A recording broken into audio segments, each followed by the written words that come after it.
guys, Bruno's pressure wash here. We just arrived at a customer house.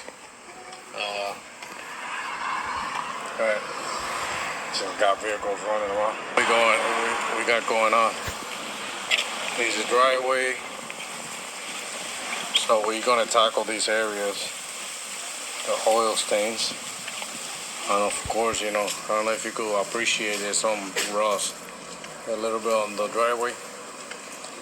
And of course, you know, his main concern is the oil stains. So we're gonna be tackling those. I'm gonna put the product on the driveway. It'll work its magic and then we'll stream it down. So this is what we got going on. This is my little rig. You know, nothing too crazy, but this is what we got. Just gonna put it into a corner here and we'll leave it run.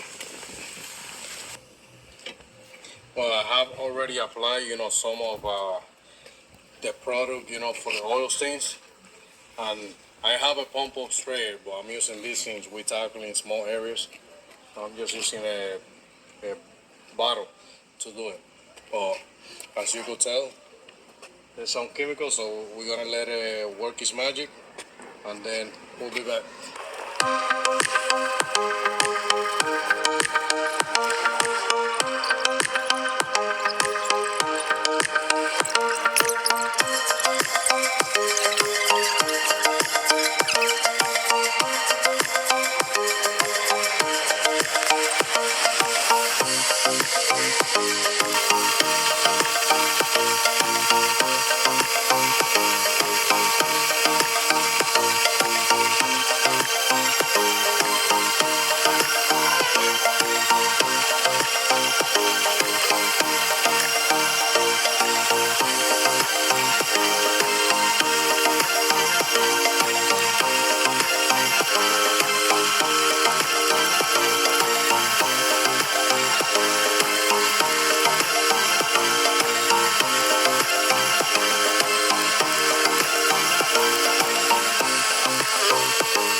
The outcome of the driveway.